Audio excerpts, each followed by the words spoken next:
మేము తార్నాక సికింద్రాబాద్ నుంచి వచ్చాం. ఇక్కడ ఏర్పాట్లు ఎలా ఉన్నాయి? పర్వాలేదు, బాగానే ఉన్నాయి. ఇది రావడం ఫస్ట్ టైమా? లేదు, ప్రతి సంవత్సరం వస్తుంటాను. మరి ప్రతి సంవత్సరం వస్తున్నారు కదా, మొక్కిన మొక్కులు నెరవేరుతున్నాయా?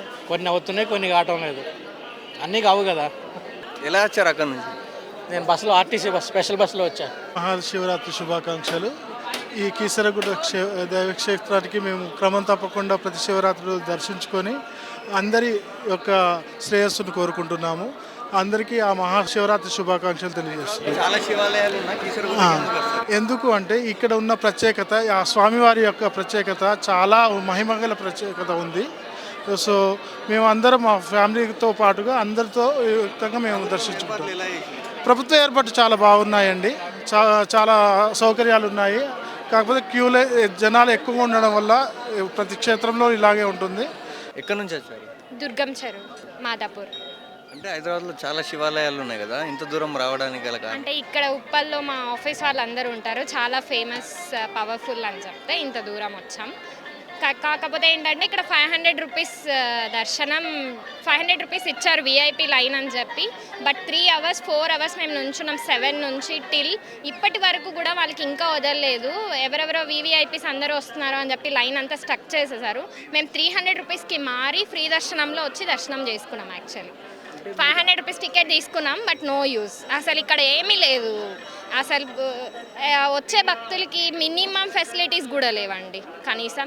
ఈవెన్ ఇప్పటికీ చాలామంది చిన్న చిన్న పిల్లల్ని పెట్టుకొని 500 రూపీస్ టికెట్ తీసుకొని లైన్లో నుంచొని ఉన్నారు స్టిల్. ఎక్కడి నుంచి వచ్చారు? వనస్థలిపురం నుంచి. అంటే ప్రతి సంవత్సరం వస్తారా? వస్తాము. పోయినసారి వచ్చినాం, ఈసారి వచ్చినాం. అంతకుముందు కూడా వస్తుంటే మధ్యలో బంద్ అయ్యి మళ్ళీ వస్తున్నాం. మొక్కిన మొక్కులు నెరవేరుతున్నాయా? మొక్కుల గురించి దేవుని భక్తితోటి వస్తాము. ఆ దేవుడే చూసుకుంటాడని ఆయనే నెరవేరుస్తాడు. ఎలా వచ్చారు ఇక్కడికి? మేము ఆటోలో వచ్చాం. ఆటో బుక్ చేసుకొని వచ్చాం. ఇక్కడ పార్కింగ్ అని ఎలా ఉంది? మంచిగా ఉందండి, కొంచెం దగ్గరలోనే దించారు ఆటో. కొద్దిగానే నడిచి వచ్చాము. అంటే ఏర్పాట్లు ఎలా చేసింది?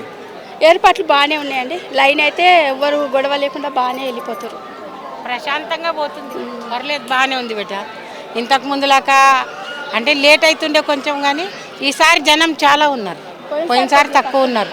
మేము వచ్చినాం కానీ ఇంత జనం లేరు. ఈసారి చాలా మంది ఉన్నారు. ఇంకేమైనా ఏర్పాట్లు చేస్తే బాగుంటుందా? ఇంకా అంటే బిడ్డ డెవలప్మెంట్ అయితే చేయాలి. ఎట్లా అంటావా, ఇంత పబ్లిక్ ఉన్నప్పుడు 4 దిక్కులు వదలాలి. గబగబా వెళ్ళిపోతారు జనం. రష్ ఎక్కడ గంటలు గంటలు నిలబడాల్సి వస్తుంది. 7 గంటలకు వచ్చినాం ఇంట్లోకి వెళ్ళి. ఇప్పుడు ఎంత అయింది చూడు. లేట్ అయితే అవుతుంది కానీ దర్శనం బాగా జరుగుతుంది, అది సంతోషం. కంపల్సరీ.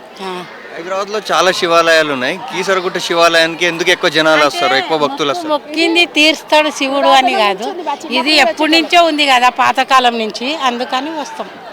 అంతకుమించి ఏం లేదు. మొక్కిన మొక్క అంటావా, శివుడు ఎట్లయినా తీరుస్తాడు. ఈడ ఉన్నా తీరుస్తాడు, ఇంటికాడ ఉన్నా తీరుస్తాడు, కానీ ఇక్కడ రావాలని కోరిక అంతే. అంటే ఇక్కడ జాగరాన్ని కూడా చాలా భక్తులు వస్తుంటారంట కదా? తెలియదు బెట అది మనకి. మేమైతే జాగరం ఉంటున్నారు. మేము ఉండమండి, వెళ్ళిపోతాం. పిల్లలు ఉంటారు కదా, మేము వెళ్ళిపోతాం. చిన్నప్పుడు ఉండేటోళ్ళము, 2 రోజులు 3 రోజులు ఉండేటోళ్ళు. జాతర అవుతుంది శివరాత్రి రోజు. బ్రహ్మోత్సవాలు కూడా బాగా అవుతాయంట కదా? బ్రహ్మోత్సవాల గురించి అయితే తెలియదు, శివరాత్రి గురించి అయితే తెలుసు. చిన్నప్పటి నుంచి వస్తాం కాబట్టి.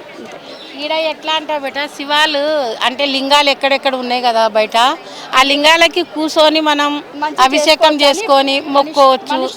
దర్శనం మన ఇష్టంగా మొక్కోవచ్చు అని ఇంత దూరం వస్తాం. ఇప్పుడు గుడికి వెళ్ళామనుకో, గుడిలో రానియడు, కొబ్బరికాయ గుంజుకుంటాడు, దర్శనం చేస్తాడు, ఎల్లగొడతాడు. ఇప్పుడు ఈ లింగాలు ఉన్నాయి కదా, అన్ని దగ్గర కూర్చొని ప్రశాంతంగా వేసి దండం పెట్టుకొని పోతాం.